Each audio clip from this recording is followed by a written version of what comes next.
So this man is making these comments. I don't say anything because I already know how this is going to roll, right? So I'm Fair. like, okay, but I am watching these colleagues and they don't say anything. Huh. But by the time we get back to the office on Monday, they clearly have been sending, this is BlackBerry days. They clearly have been They on was their on BlackBerries. BBM. Like, yes, because as BBM. soon as I got there that Monday morning, our president calls me in and he says, oh, it's come to my attention that some horrible things were said to you, da, da, da, da, da. And I said to him, and I was maybe 26, 27 years old at the time. I said, I really don't care what you do to that man because, your problem is not him.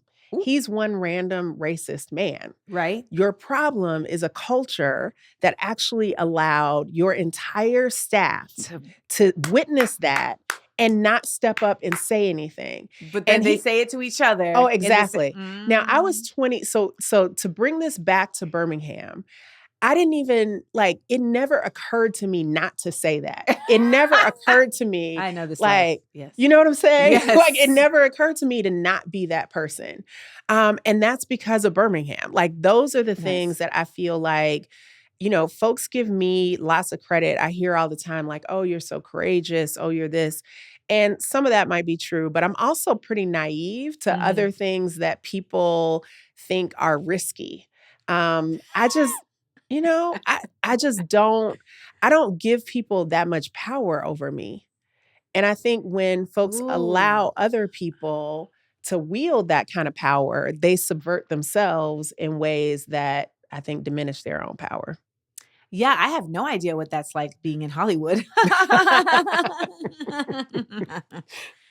mean, honestly, that is very telling of just not only the kind of person you are, but also just what you understand work to mean, right? Because so what was the repercussion of you saying this at work? So there was nothing happened. This guy got some letter. Oh, so they did send the letter. Oh yeah, they did. Okay. Because effectively what I now know is they were trying to make sure I didn't sue.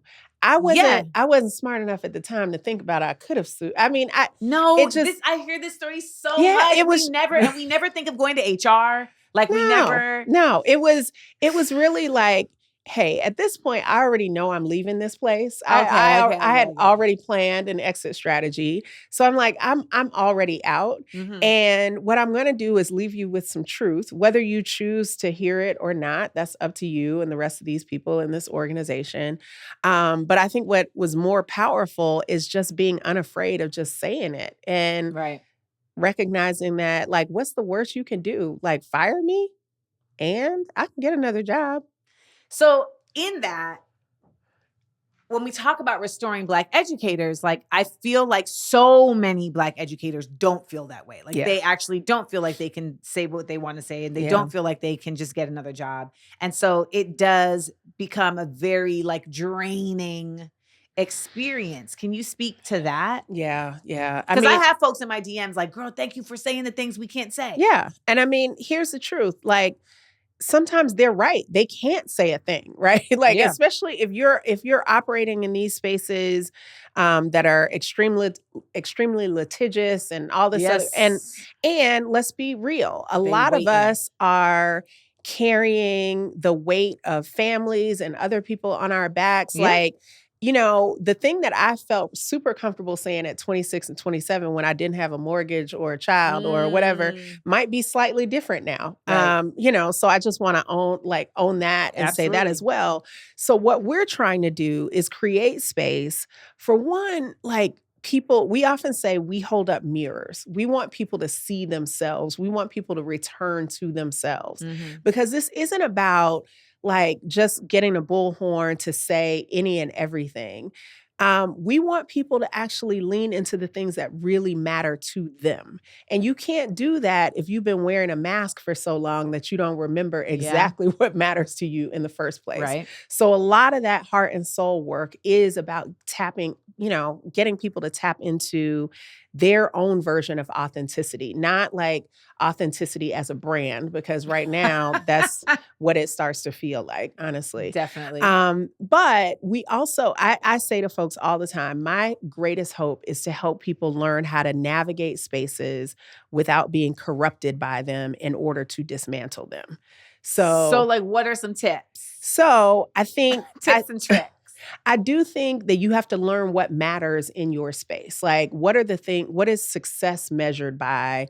And for a number of our educators, that's like, okay, it's not just student impact and student scores and all those other things. It's like, how are you actually engaging with the broader community? How are you making families feel? All these other sorts of things.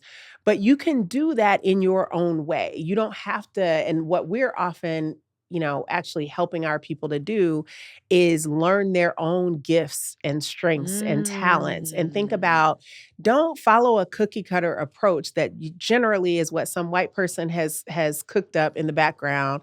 It's like, hey, you can get to those same outcomes using the things that are unique to you and the people that you embrace and pour into. So that's part of what we're doing. And here's the thing, if I can be, if I had an unlimited pot of money, right? Like, one of the things that I want to do is create the space for people to really push these systems to change, knowing that you're probably going to lose your job at some point, right? Like, if you're doing this and you're doing it for real, then two things have to be true. One, you have to be building a bench behind you.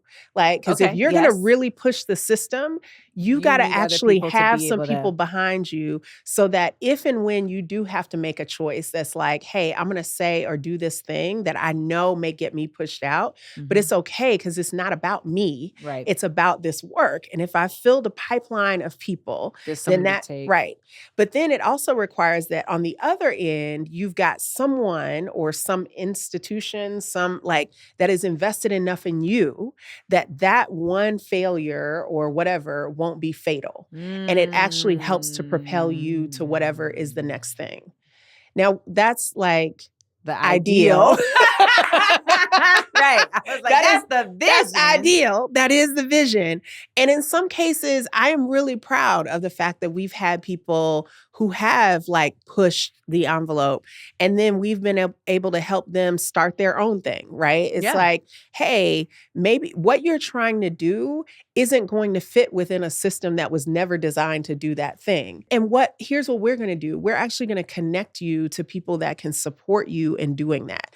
We're going to help build your skills around how to write a business plan and a financial model. We're foundational stuff. Exactly. Because so many of us, so many of our brilliant ideas die on the vine, not because we're not entrepreneurs. Like, our whole community and existence has been built on hustle culture, right? The candy lady in the neighborhood, the ice cream, maybe that was just my neighborhood, but that's who we are and who we have been. But recognizing that to bring these things to scale, we need to invest in our people. We need to see their ideas as promising. And those of us who are in a position where we might have access to a little bit of power, a little bit of money, whatever, leverage it to support them. Well, y'all can support me by going to my Patreon, the Amandaverse, where we are going to be answering your questions. So head on over to the Patreon, Amanda Seales, or you can go to the Amandaverse. It's a universe of Amanda.com. For the record, like Donald Trump has said that if he were to be president again, he would dismantle. And DeSatan said the same thing, that they would dismantle the Department of Education, along with the IRS and the FBI, which... you can say your thing about that, but they're not doing that for good reasons. Right. But I'm like, you can get rid of the IRS if you want to. I got a whole lot of debt. Listen, take it away. Calgon, take me away.